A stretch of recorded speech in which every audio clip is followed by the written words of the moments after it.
All right. It seems that we might be live.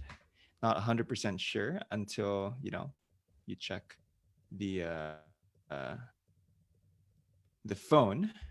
But let me just kind of verify here that we're actually live.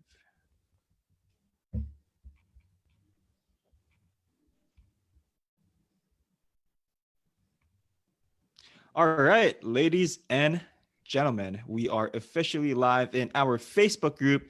It's probably the longest name that I've ever seen, but it is Seven Figure Agency System Strategies, Automations, Team, Processes, and Scale. We are so glad that you are here, that you are watching. Let us know if you're watching live, hashtag live, because if you do, we will give you the actual whatever it is that we show on this on our show today. And Sure. if you're watching the replay, which probably most of you will be, comment hashtag replay so we can give you the stuff that we're going to talk about in this show. Now, welcome. We do this Automate Your Agency show. We call it AYA every Tuesday, 5 o'clock Pacific Standard Time every single week. This is our 14th show. So as you can imagine, we've done 14 weeks of this. If you want to check out the previous kind of shows that we've done, go ahead and check out the unit section of this Facebook group. If you're on mobile, it's on the top part. If you're on desktop, it's still on the top part, but then you'll see all our previous shows. I actually made some changes to the unit section about a week ago, and so we're adding more stuff there. Right on top of the Automate Your Agency show, we will be doing expert interviews in this group. We're going to bring on people that have domain expertise in other different areas so that you can truly scale your agency. And this is going to be the most lit best group in the world to scale your agency. Now, in this show, I'm business partner here, Reynard, and What's up? we will be talking about something that has been, a big topic in the agency space for a long, long time, right? And that's creating standard operating procedures. We made a couple of posts a couple of days ago about, the importance of SOPs. Do you even need SOPs if you want to scale to 6 figures, 7 figures, 8 figures, whatever it is? Or do you need SOPs to really just live a life where it's, you're not having to be at the center of everything? And it's quite interesting. And Rainer and me were talking about this before we went live, right? A lot of people feel in that particular post that you don't actually need SOPs. And by the way, for the people that are watching for the first time, you don't know what SOPs are. These are standing operating procedures. And pretty much we'll talk about this on the show of how you can create that. And a lot of people feel that, hey, you don't actually need SOPs to scale to 6 figures and beyond, right? You might need it at 7 to 8 figures, but we might have a different take on this. So, Raina, what do you think about that? People saying that you don't need SOPs. Yeah, I mean, I think as with anything in life, the answer is always it's a case to case basis, and everyone hates that answer. So, gurus won't say that because it's like, they gotta sell what they gotta sell, but the answer really is it's case to case, and the reality is that some people, just as my point of view, some people will nail the right things, and will have the right connections, will have the right network, will have the right just foundations, like they're in the right place in the right time. Not to discount their success because they took advantage of it. That's not saying that's not, that's not a good, it's not a bad thing at all. It's just that some people are in the right place, right time, right connections, right network, and they're able to scale up pretty easily without the need of SOPs. But from our experience, that's like 1 in 100, or like two in, I don't know what the statistic is, but it's not everyone, right? Some people, just how their mind operates or where they're at in their business or where they at, you don't have access to the same opportunity, or just like they're starting out from a different place, so they need to work a bit harder to get to where they want to be, right? So that's where I think the nuance of the answer comes in, because for some people, yeah, you don't need SOPs at all. You can get to 6 figures a year, or even a month, from the people in the comments, which is great. But I think there are people, if you want a more systematic way of getting there, and make sure that once you get there you can continue pushing further, SOPs are the are foundational to that idea, right? Because Fran, like we talk about this a lot, which is that everything we do here in RF is in sequence. We have this launch chart that we're gonna put up in our site in a bit, right? That covers that. This isn't for what we teach isn't for everyone anyway. It's not like if you're starting out, you have a different sequence, right, Fran? What do you Yeah. think of that? Yeah, no, no, absolutely. And if I think about like the past businesses that I've ran before Rainer, like I didn't have SOPs. Now, would I go back and change it? Absolutely. Because you can scale the six figures, like for sure. But is it the right way? Is it like, are you actually utilizing your time a bit more, better?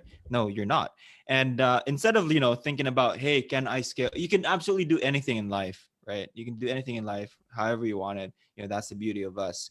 But here's the real benefit, right, of creating SOPs. One, you can hand off your work easily to anyone, right? You can focus on what you want to do as an entrepreneur, right?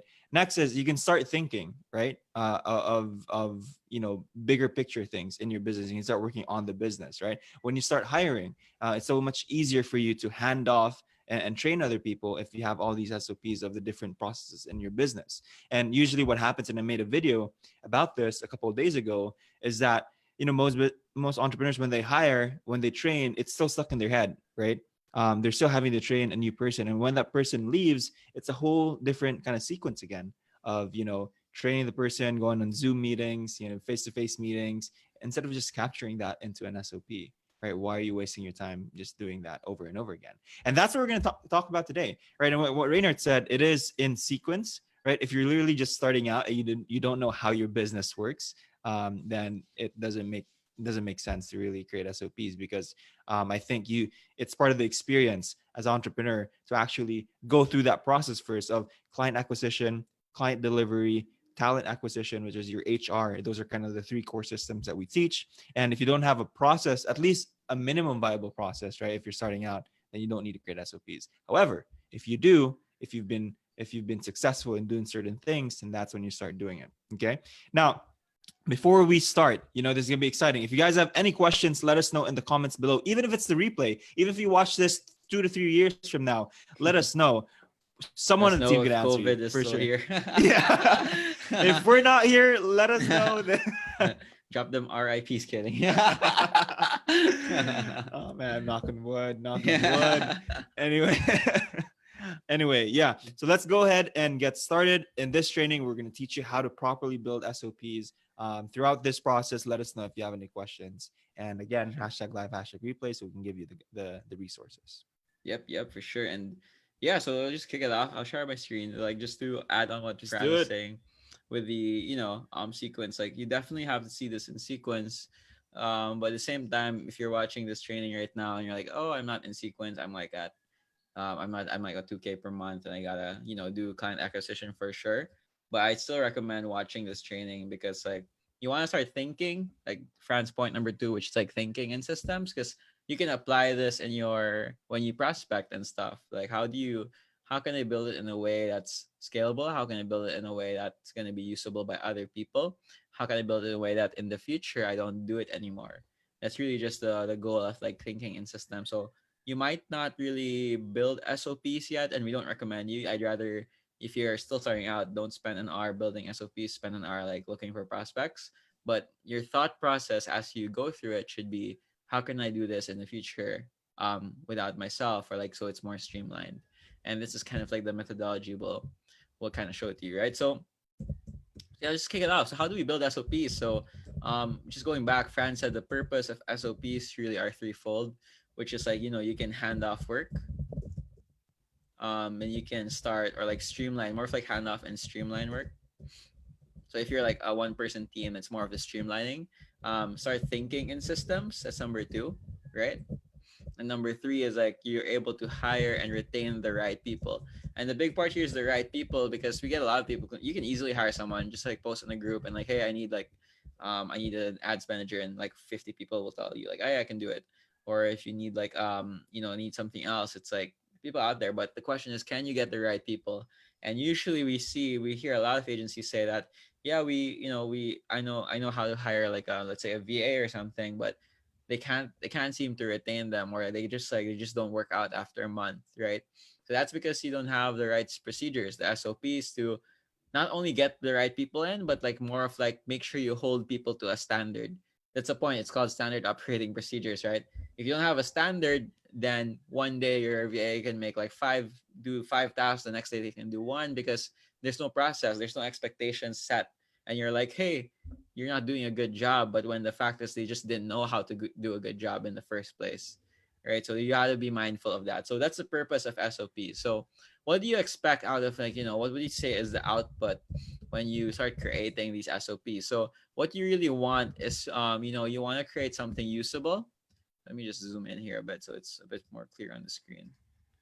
So you want to create something usable. That's number one. So we see a lot of people who, start creating SOPs, but then they're not usable by other people, in the sense that they're too complicated or they're too simple. So there's this fine line between writing an SOP that's too in depth, or meaning like you're not giving enough leeway for someone, or it's like it's too hard to read now. It's so like in depth compared, and then there's the other side which is too simple that someone who opens it can't even understand what they have to do.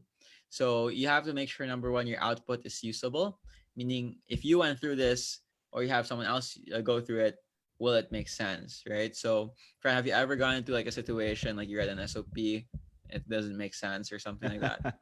Oh man, I've done that. I've created it, right? Like, and that's key, right? Because you want it to be under the whole purpose of an SOP is that so that you can transfer that knowledge to someone else. However, I might kind of lean towards the side of like, having more instead Yeah, of for sure. less, right? Because it's better that they have more information rather than they have little information and now they start making mistakes, right? What do you think? Yep, agreed. Yeah, I think it's really a balance you have to play, and then something that we've kind of mastered over time with our documentation engine, where it's actually pretty in depth, but if you actually look at it, it's easy to understand just how we write the sentences, how you break up part it by sections. So by like super complicated, what we don't want is like you literally write like one long ass paragraph that fills one document that with your entire thing. Oh, So it's kind of like it's copywriting too, huh? yeah, for sure. So it is in depth, but it's not readable. It's not usable. So you gotta keep that in mind. So that's number one. Next is like if it's usable, it's easier to update. So the great thing about SOP is that, especially written ones, is that it's so easy to update. So for example, if I somehow decide this step is not useful anymore, I just delete it, right? Or change it, or change a screenshot or something. So one of the questions we get usually is that, one of the methodologies out there is like, just shooting a loom, storing that, and that's great. We're all in for that. We call it progressive documentation in agency rocket fuel, where we do recommend our clients to keep shooting looms so they have a storage base of like actions they've taken. But the next step is like if you have the time or if you have the team, we highly recommend moving it to written SOPs, because it's easier to update. It's like if you have something written, you can just swap out the section anytime you want. So we have clients who, as their systems grow, all they need to do is like, hey, we changed this part of the SOP. Can we update it?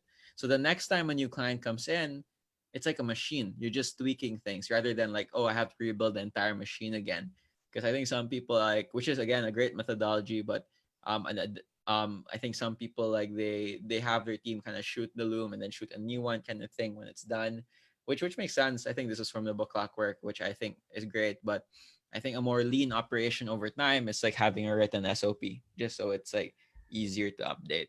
So, because the downside of it not being easy to update is that no one's going to use it, because like it's going to be outdated in like 3 weeks because no one's updating it. So usability and how easy it is to update. Okay, so Plus, that's kind plus, of it's so key. much like if it's an hour long SOP, and you Yeah, just need a specific part of it, right? that's true. You That's don't want to true. have to watch the entire thing and like have to skip and where's that part, right? Yeah, for sure. And you make a great point, because like another piece we teach inside the program is the elimination and chunking, right? Mhm. So you can't eliminate and chunk videos. Like you want to eliminate a whole piece. So the great thing about how we're gonna write SOPs is that if you decide, oh, this step of the process I can actually use somewhere else, I can just like cut it out and then like paste it in that other SOP. So now you have this interlinking thing, which works out pretty well. So that's kind of like what we want out of the SOPs we create. They have to be usable. They have to be easy to update. If not, they can't be used no matter how great they are. So the next question then is, I have to create these SOPs. Like what do you kind of need? So what do you really need? So some people think, oh, I need this cool software. I need an SOP like building software like Suite Process or Process Street. Without these, I can't, or whatever. I can't do it right without these. But the truth is that you don't need any of these. All you need is this Google document and then yourself. That's really at bare minimum, or like Loom or something, a A video little bit walkthrough of patience software. too. Yeah, and a bit of patience, right? So all you need is that. Like, we don't want to overcomplicate, because like people think, oh, I need like all these amazing like things to build out SOPs. When in reality, you just need yourself and your ability to explain the process. And that should be more than enough for you to get started, right? To just get it down on paper. Because in the end, that's the goal. Like, what you need to create an SOP is your knowledge, right? Your knowledge of the process, and you get it in there, and then you're able to understand. Okay, what am I supposed to do? So when we saying input, it's like just saying yourself. So what you need is just yourself and your understanding of the process, right? So that's it. So don't overcomplicate, right, Fran? Like, what would you say to people who are watching this and are like, but coming up with them reasons about why they can't write SOPs right now? But is always the word but is always a reflection of you. Ooh, it Ooh. is. When you say but, you're just kind of creating excuses with yourself. And I'm not just saying you guys, like sometimes it could be me, right? Now, however, overcomplication, it's a big part. And I see this a lot, like different videos, right? They think, oh, I need to put my SOPs, like what you said, like in these different softwares. Some of them, they put it on Trello, Asana, and stuff like that. And that's a whole different topic, by the way.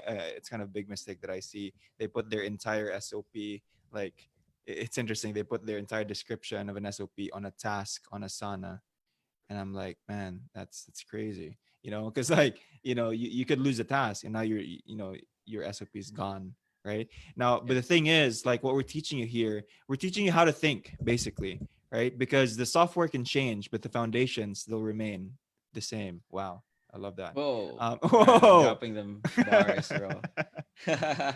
But yeah, what Raynard is teaching you guys is really the foundations, the framework of creating an SOP, so that with the changing times, whatever happens, you understand that you need the purpose, the output, the input, and it's really not complicated, guys. It's not. Yep, for sure. So yeah, so that's the few things so far. The next thing we have to ask ourselves: so how do we actually create the SOP? Now we know its purpose, what we expect out of it, like what inputs do we need? How do we actually create it? What are the steps we have to take, right? So really, it's just a process of outlining. So if you do a Loom, if you do a video walkthrough, then you open the Loom, you click button, and you. But once it comes to writing the written SOPs, it's really a matter of just like writing an outline. So I'll give you an example right now. Let's say our hiring process. So this is even like additional training for you, because like we cover our hiring process, And which you're is just pretty. giving so much value, I know so people are much gonna value, steal man. our entire program from this. So I'll give it a high level, because like you guys are just gonna grab it, and we can't ask you guys for. But then A call. so Just kidding. call, right. So for our hiring, so just you gotta just put example. I know for a fact that like think of it high level. Don't have to say, oh, I need to click this button on Google Drive. No, you don't start that way when you create outlines, right? So to create an outline, you just start. What do you do? Like example, to hire, we always start out with creating some sort of understanding what we need. So understand what we're looking for. Okay. And once we do that, what identify? Sorry, like identify role we're hiring for, and then create like understand what to um, identify what traits we're looking for. So I'm just brain dumping what I know we've done in the past. So when you're starting out with SOPs, your goal is not to think about ideal. You're not supposed to be thinking, oh, ideally I want this and this and this. Ideally in my creative process I want this. Think about what you've done, and then you iterate from there. For example, I know we identify the role, we look for traits, we create an application form of sorts, and then we interview people, read, I don't know, interview people kind of thing, Post on and boards and stuff like post on that. boards, right? Great Yeah. point. So post on boards. By the way, As you when you're can creating see, this outline, sorry, but go when you're ahead. creating this outline, you don't have to do it in sequence yet. Just kind of just do a brain dump first, right? I think that's a good kind of Yeah, advice there, because like sometimes you're thinking, what's next? What's next? Just kind of brain dump everything you've ever done, and then because once it's on paper, it's so much easier to just move it around, yeah, right? for sure. Yeah. So let's do that. So post on boards, interview people, like test them maybe, send them like test them. What else do we do after They testing? have to book a call. I mean, send them Interview that email, again, yeah, or something. interview again for final interview, book call, um, and then like we even assess them. So again, just like brain dump what you do. Like don't get in the way of your brain, just like putting stuff on paper. So assess applicants, discuss with team, and then kind of like what Make else an do we off, do? make an Make an offer. offer. Yeah, Yeah. make an offer to qualified people, to qualified applicant, to winning applicants or something, and then onboard, right? Onboard into system. Nice. For the couple of people that are watching here, let us know if we missed anything. There's something special that you do. More than happy to put it here. But generally, you just want to do a brain dump of whatever it is that you're doing. Yep, and that's it. So you put it out there, and then you're able to understand. Okay, this is an SOP already. This is your steps, right? This in itself is a big leap from whatever you've probably done before. Like if you have not touched create an SOP yet, this is good enough to start, but you can't really use this, so this isn't really usable. But Yeah. you have a good starting point. Okay. What we don't want in terms of usability is that you put this all in one paragraph. That's why we're like outlining, because then if you're like do it like that, then like that, it's like no Oh one man, understands this. I hate that. Right, so you want to make it easy to read. So yeah, so now let's move around stuff. So like that's then we assess, so this actually moves here, and then we book call for that final, and then we now as you rearrange this process of rearranging, you can see, oh, there are really gaps in the process here. Like I actually, after interviewing, we also like assess the interviews actually. Okay. And then make an offer on the board. You So guys are seeing this live, by the way. create You know, application form, post on job boards, interview people, review applications actually. So review applications, and after reviewing the applications, we send invites to interview. I To have a few people initial are just interview. like taking screenshots of this, you know, and then you Yeah. edit it and have to take another screenshot. Yeah. So this is basically at high level, right? So now once you've kind of nailed that down, it makes sense from you from like a logical standpoint. You then just group stuff up.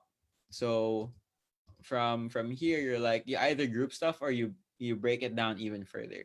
So for us, we see these three as like the same thing, which is like setting up like the job post kind of thing, which is I would call like um set up the job job hiring system, the hiring system Mm. for a new role. So we're grouping things, right? That are similar in kind of scope or Yeah, something. scope and field. Yep. Okay. Okay, because these are the same thing. I can do this in one go, but then this one's completely different. Like I have to start posting and stuff. But once I have Right. that application form, I can go and post. So what's Right. what's the criteria for people to start thinking like, okay, these things have to be in one kind of group?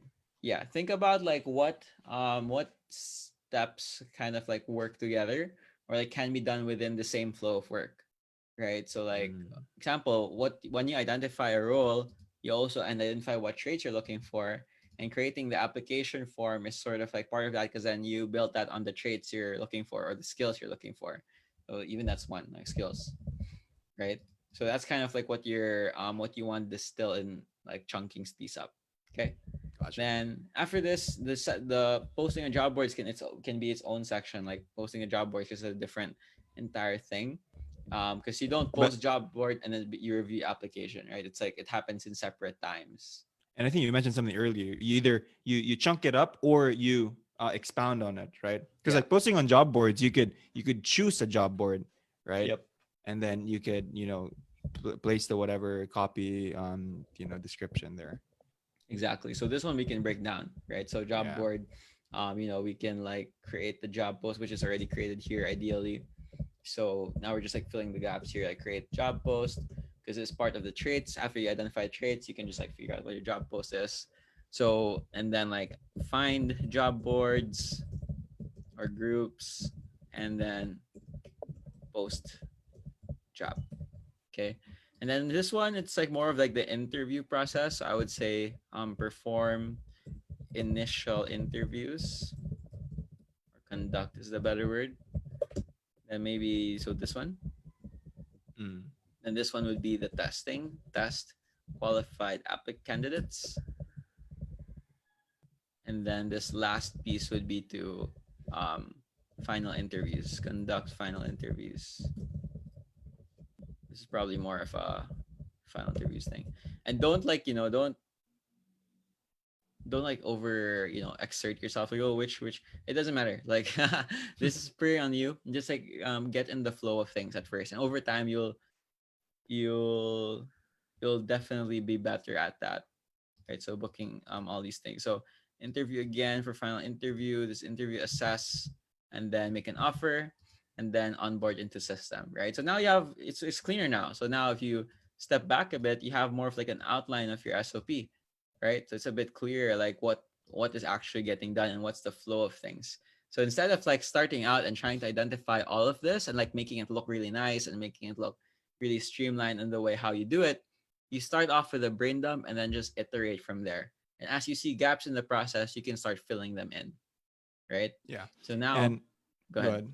Yeah, and Go. here's another thing. Here's another thing that most people miss about kind of creating these SOPs and even creating this outline is this whole context of like, sorry, this whole concept of when you have to do it again in the future and you're having to think about what's next. You're wasting time having to think about it, right? Because now you're having to search in your brain of like what's the next step, rather compared to just having this document somewhere. When you have to do this actual task, you just open that up. You don't even have to think. You just go, bam, bam, bam. This is what I need to do. This is what I need to do. I've all laid it out, and that's you've done it in the past already, right? Yep. You've created this system, right? And so when you hand this off as well, they don't have to ask you, hey, Fran, hey, Reynard, what do I do when I conduct an initial interview again? And it's like now they have to wait days to get your answer, and you're busy as an entrepreneur. You're doing all these other things, right? And so it might seem so small, like that's just 5 seconds, right? Thinking is just 5 seconds. Well, it's 5 seconds, but you're disrupting your flow, right, from your day, if that makes sense. Yep. Yep. Agreed. And so yeah, so that's kind of like even this is already helpful for your if you have yourself or your team or like you're thinking next time you hire someone, you're like, what do I do again? Even this is already useful. You're like, oh yeah, I have to do this. Even if it's not detailed, it doesn't really have like what you're gonna actually do, but it guides you through the process. That's already a win. That's already an SOP. So if you're watching this video and you want to get started, you just think about what's the number one thing that takes a lot of your time that you think about every time. Put it on paper. Put it in paper like this, and that's where you can get started, right? Because we can go down in the rabbit hole here. Like, how do you review applications? So you have to start thinking about what you do when you review applications. How do you send invites? Like prepare email, create Calendly link, and then send email to those who qualify, right? So yeah, so you can go deeper here for sure. And this is the breaking down piece, and this will be your actual SOP now. Like what actually happens in these little steps, like assessing applicants. Like what do you do? How do you assess people? Like look at um the results of the test and things like that, and then you can go deeper from there, right? So when building these SOPs out, always start with the outline and then like break it, like either chunk them up first, meaning like you group them up the way you did here, and after that you can break it down even further, right? So it's even really comprehensive. This one will take building this all out will take a while. Like this entire SOP, it took us a while to build our system.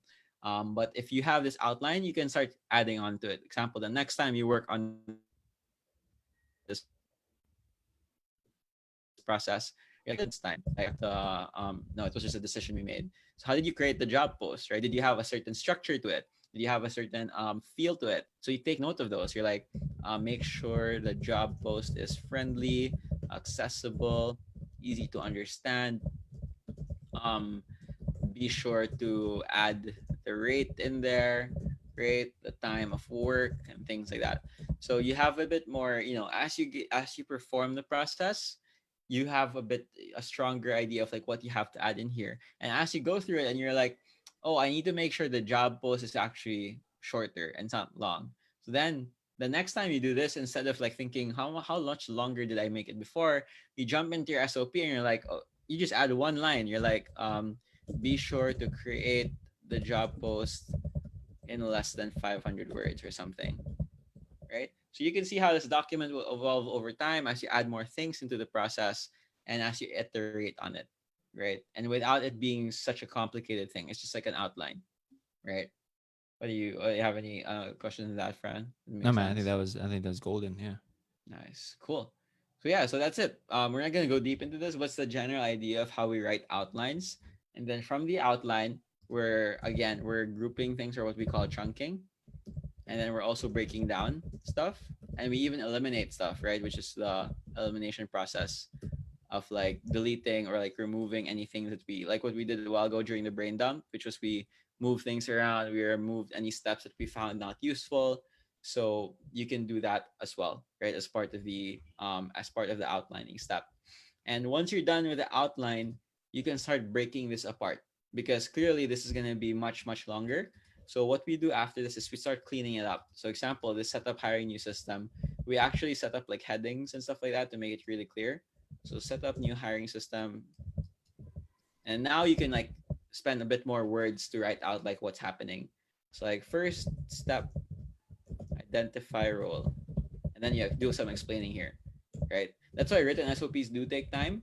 But if you have a good you have a good process and you have a good system to do this, and if you have example a team, if you want to work with us to do it for you in the first place, you'll have something really comprehensive. And this way you can then add like screenshots of how to do it, and then here second step, um, step two, identify skills, blah blah blah, and so forth.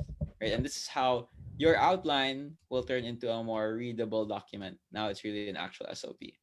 Turn into Yeah, readable and here's the document. issue. Like Reynard said this, like written SOPs take a whole lot of time. However, and I've seen this a lot. We've processed a lot of Loom videos and turned them into SOPs. That's one of the things that we do in our program.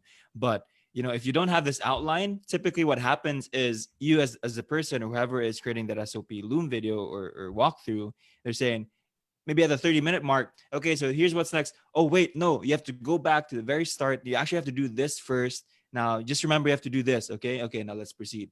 And then later in the 45-minute mark, oh, no, before you click this, you actually have to click that button. And now it's causing a lot of confusion to whoever is watching it because you don't have a clear outline. And what happens is, what ideally would be a 10-minute SOP now turns into an hour SOP because like the person doing it doesn't have clarity of what the actual outline is or what the actual process is even, and now you're just wasting everybody's time. Right?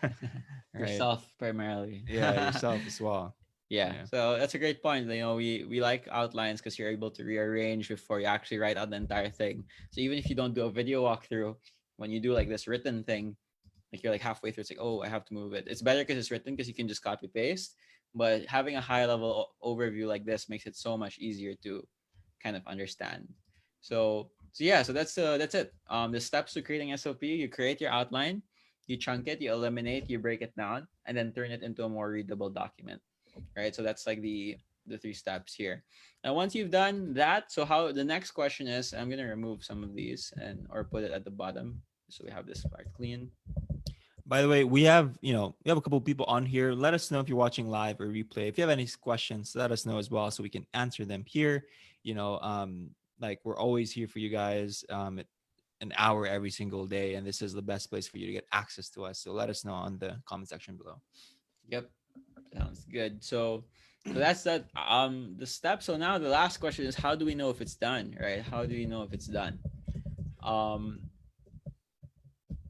so how do we know if it's done? Oh, cool. Google suggesting. So how do we know if the SOP is done? So an SOP is done if it actually has these exact same steps. So what you actually are seeing here with how we built this SOP is we're actually building an SOP of building an SOP. Oh my god, man, that is like What? I need to I need to rest What's for the a bun? while. That hurt my head. Yeah. So yeah, that was the purpose of doing this because we wanted to show you what's the thought process of building a process by building a process Oh, of a dude. process. I think we just end the show We right just now. end the I show think right that's the now. greatest ending ever. Yeah. So just to clarify, so what does that mean? So how do we know if an SOP is done? It has to have these Wait, six bro, core. bro. Can you write that again? What was that? Can you write that down? Which one? We're teaching how to build a process by building a process. I think that's a quote, man. Like that's a Whoa. quote Reynard Bacalsa right there. yeah, how do we we're teaching you how to build I'll put it as a cover photo. Okay. So yeah, how do we know if a process is done is if you have these core pieces, which is like first, your SOP needs to have a purpose. Without a purpose, you don't know what it's for. Just like how we built this one, you need to understand why we're building an SOP so you can use it properly and everyone in your agency can use it properly. Without a purpose, they don't know. Like they'll do these things, but then they're like, what's the use? They can't like tie things together. They can't tie context together. Example, you give a person like an SOP to hire, and you don't even tell them why are you hiring in the first place. So they're like doing the actions, but they can't solve problems that come up a long way because they don't know what it's for. Right. So purpose is a very big piece that most people overlook. Right. They make an SOP on Asana or whatever it is, and it has steps, which is great, but it doesn't have purpose. And purpose allows your team to kind of solve problems on their own and work on their own and build on the SOP over time. Right. So that's number one. Number two, once you've identified your purpose, the next thing you need to know is, do you have an output? Like, do you know what the end goal of the SOP is? For example, for this, we know that we have to create an SOP that has a good output. It's so circular, right? So, but in your SOPs, example, if you're doing a hiring SOP, what do you want out of it? You want like a qualified applicant. If you're doing like a creative SOP, like making ads, like what do you want out of the ads? Like, do you want it to look a certain way? Do you want a certain amount of deliverables? So you need to be clear what your expected output is from the process, right? Just like how we're clear that as we build SOPs, we need to make sure it's usable and easy to update. Yeah, that's number two. Number three, once you've identified what the outputs are, you need to figure out what the inputs are. So you need to have inputs in your SOP. So your SOP is not complete if you haven't identified, again, recapping a bit, your purpose, what the outputs of the SOP are, and what the inputs are. Without these, your SOP is incomplete because people in your team or yourself need to know what is needed to be able to execute on the process, right? So to be able to achieve its purpose, to be able to achieve the outputs, your team needs to know, what do I need to take in to create, to put out through the SOP. So think of your process as a machine. It's like this machine, and like inputs are coming in and then outputs are going out. So you need to be in your process to make sure it's as complete as possible. You need to be clear what these inputs are. Example, when you're setting up ad campaigns, maybe an input is the creative, the copy, the strategy. Those are inputs, and the output is a completed ad campaign, right? So those are the things that you have to nail down. Okay, so inputs. Another thing that's not here is references. So references basically means what, it's a type of input that's focused on what files you need access to be able to execute on this. So an example of this would be when in our ad, like our campaign SOP, we have a reference to our naming structure. We have a reference to like our strategies, right? Because although setting up the ad campaigns is an SOP in itself, our naming is outside actually a reference file, which is like you look at that to reference for the current SOP. Okay. So how do you know if it's done? Again, recapping the SOP, you need to have a purpose. You need to have output identified. You need to know what inputs you have and what references you need. And of course, you need to have the steps. So most people think SOPs are only about steps, which, as you've seen as we've gone through this process, you would have not understood why we did this if we did not go through this. Right? You would have not understood the importance of SOPs, what you expect out of an SOP, what you need for an SOP. Your steps are useless without these things because you're just going to be mindlessly going through it, not understanding the context of the bigger picture. And although that will work for some tasks, if you want people who are empowered, people who can make decisions, who can solve problems, you need to have all these other things too, right? And then you're going to have the steps, which I'm sure you understand. Of course, you need the steps to be able to actually execute and on the process, right? So without steps, the SOP is empty. You can have your output, your purpose. If there's no action, there's no steps on actually how to do it, then there's no use still. Okay, so you need the steps piece right here. And the last piece here is you need to have a completion checklist. And this is exactly what we're in right now in this last piece. This is basically a completion checklist, meaning every SOP should have like a quick checklist saying, how can I make sure that everything has been done? What can I check to make sure that the SOP has done the way we expected to? For example, for our ad campaigns, we are completion checklist. It's like a long list. It's like we need to make sure all the links work, the Facebook pixel works. We put in the right audiences, that we've excluded the right audiences, that we've notified the client, that we've had all the creatives in there approved by the client. So you basically need a checklist of like to make sure that the SOP is has been performed properly. Just like how we have here. So you guys know your SOP is done. You need to have these 6 things. So for your SOPs, how to know that the SOP is done, you need to have a certain amount of things done. Right. So that's the completion checklist. And that's it. So these are the 6 things you need to build your SOPs. And again, we've kind of shown it to you in a very meta way of actually just building the SOP um, through building the actual SOP. I Right. love that, So man. That's crazy good. And yep. this is when, this whole thing really starts to evolve, right? It's not just a series of steps. It's not even just the basic SOP. It now becomes a smart SOP. Because when Rainer was talking about this, I had like an aha moment. It's like a lot of people in the space, they list down the steps, and a lot of people think that it's a waste of time to create SOPs because it changes all the time. The process changes all the time. But that's why you have the purpose, the output, the inputs, and the completion checklist. Because even if the steps change, if the person knows exactly this is why we need to do this is exactly the objective that we're trying to achieve, I'm going to figure it out. I know the steps might have changed, the core steps are still there, but I'm Yep. going to figure it out, right? And it another aha moment was, if you actually remove, like, from this document, if you remove input, purpose, and output, and you just look at steps, it doesn't make sense. Create outline, chunking, turn into readable document. It doesn't make sense without the purpose, without the checklist, without the input and output. That by itself doesn't make sense. And this is why people get stuck. Right? This is why they get stuck in hiring and stuck in just doing everything, if that makes sense. Yep, yep, agreed. And it's really that context, that helps you grow. Because like, steps are great, but you need people who can also like think on their own for sure over Yeah. time. We have a question here. Mm-hmm. From Joel. How do you ensure that the SOPs aren't just read one time by those responsible for it? Yep. So how we make sure that, let me see, that happens is that we attach we so SOPs are different from project management. So we have tasks. For example, we have a task to hire someone. Inside that task we have a link to the SOP, so we're sure it's used because we actually put it in where we take action, which is in our case Asana. So let me see if I can actually show you, like, so it's like on the spot. um Yeah.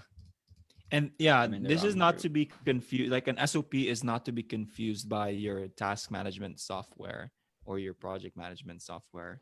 These are two separate things, by the way. And I get it. People kind of, think they're one and the same, right? Yeah. So here's one sample from our stuff. So you can see this is a task I have, which is to review our client's strategy, which is an MWF task for us. So we have all the references. So these are references because these are things that we access to perform the task, right? And we have the process here, how to perform the weekly campaign strategy review. So if ever someone gets this task and they don't know how to do it, and or they're new to it, or it's their first time, of course, over time it becomes muscle memory, and that's how the process kind of evolves. But they can always just open this, and you can see the entire process here. So as you can see, we have the same thing: purpose. The outputs are outlined for us. We've included in the checklist. The procedure are the steps. So we have all these pieces to kind of like break down the process of like how do we review strategy for our clients. So that's one example, just to show like what we how we make sure that our team is actually continuously using these stuff on the day to day. Nice. Hopefully that answers your question, Jabal. She gave a like, so I think it did. And yeah, just to recap, guys, when you have a task management kind of software, say Asana, a Trello, or ClickUp, or whatever, you want to separate that, right? The SOP is kind of like, how you do things. When you translate that into your, and Rina, correct me if I'm wrong, but when you translate that into your project management, you kind of list down the what, what do you need to do, but the what on it by itself doesn't give you context, right? Review client strategy, it's like, what do I do now, right? You can create sub steps in that project, but then you want the SOP to live within that task, right? And that's always been a question, like SOPs. Like, when I hire someone, they're probably going to read it once or twice and they'll know what to do, right? Exactly. That's the whole point of it. You don't want them to be opening that every single time. And if you Mhm. think about yourself, when you train them, instead of you having to hop on those Zoom meetings, right? Like those 5 hour long Zoom meetings, you ask them to read ahead. And then when you do the Zoom meeting, it's just more of them asking you questions about the process. And now you've turned 5 hours into 30 minutes, right? And you can spend the 4.5 hours with your family, maybe going, skydiving or whatever it is you want to do. Um, right. And that's the whole point of it. Okay. Yep. SOP is your recipe. Oh, I love that. Danny White. This comment here. SOP is your recipe. Absolutely. Nice. Yeah. Cool. And That's right. just to kind of wrap this up, with the clients that we work with, it's what has enabled them to really scale up, right? To multiple six figures. Some are heading their way to seven figures. For some people, they're still at six figures, but now they're not doing everything. They have a team in place. They have their people in place to do the work for them, and now they're just, they're enjoying life again, right? They're enjoying the business again. And isn't that the whole point that we start this agency, right? Not because we want to overwork ourselves, but because we want to enjoy, the money that we make, the time that we're pretty much carving out for ourselves. And having these SOPs is really the recipe, as what like Danny said, right? And so if Nice. you're just watching the tail end of this live, if you're just hopping on, we went through this entire process of where we teach you, and this is by the way from Maria Bacaso, we teach you how to create a process by creating a process. Right? I think that's what he said. And hopefully as you kind of watch the replay on this, just go back, take notes. A good kind of exercise is to think about a particular process in your business. And by the way, this doesn't just work for fulfillment, right? This works for sales, for marketing, for fulfillment, for operations, for accounting. This works for every single part of your business, right? And for me, I handle most of the sales. If I find a new way of messaging people, I do it once or twice or thrice. And once I kind of get into the rhythm of things, then I create that SOP, that purpose, input, output, checklist, and references. And now I can hand that off to someone, and which I've already done, right? And so that's kind of like the beauty of it. We have a couple of comments here. Allison Gallion, SOP makes you own a business, not just run it. I love that, right? I love that. Makes you own a business. And another thing too, I mean, some of you might not be thinking about this, but we have clients who are thinking of selling their agency in 3 to 5 years. We actually have a couple of them. And when you sell a business, right? Um, you eventually want to get out of it. And if all of the processes are in your head as the entrepreneur, right, it's not going to be sellable. There's no asset that comes with it, right? And so you want these. I do know that when you have to sell a business, SOPs are a key part of it, because how are you going to transfer that to the person buying it at the same time, right? If that makes sense. So many different kind of applications for this, but ultimately it's just to have you own a business. It's to have your time back, and it's just to give you your sanity back as you grow and scale, so you can actually enjoy it. With that said, Reader, any kind of last words, anything that they need to remember? Just get started. Like Fran said, like find that process right now. Like right after this call, if you have some time, you're watching this, grab a piece of paper or like open a Google Doc and start brain dumping. Like what do you do? And like what do you do in these steps? What are the outlines? What's the purpose of the process? Outputs, inputs, references. So reference back into this video to see and how you can really outline that. So start with that. Don't overcomplicate it. If you have no time for an outline, do that Loom video and then find the time to like break it down over in the future. But just get started. Like just don't wait. I love that. Now, if you want the document that we kind of created on this kind of show, hashtag live or hashtag replay, so I can personally send it to you. And just to, if you want to get a bit more advanced, the whole SOP piece is kind of part of a three-step methodology that we have in our company of like man, machine, manifesto. If you want a business that can run without you, you need the man part. By the way, it's not the gender part, but you just need human resources. You need the machine part, which is like some of the automations that can kind of streamline your workflow, and the manifesto part, the documentation, the SOPs. You need that in place. And so we're talking about the manifesto part. If you watch our previous shows in the unit section, you'll see some of the machine part, right, of the automations that we have in our business. So make sure to check that out. And then we did have something there on hiring as well, in the group, so you might just want to find it. But if you need more help to really scale your business, by having proper SOPs, proper automations, having an empowered team in place, go and check out agencyrocketfuel.com. We've helped dozens and dozens of agencies from all around the world, by the way, scale their businesses up to 6, 7 figures, at the same time just enjoying the ride and giving their sanity back. If you need our help, if you just want to chat, go and check out agencyrocketfuel.com. We will be there. We're happy to help you out. But with that said, Thank you so much for joining us today, wherever you are in the world. I hope you have a great evening, a good morning, a good afternoon, if it's afternoon, wherever you are. And we'll see you guys in the next episode. Yep. All right. See you guys. Peace out.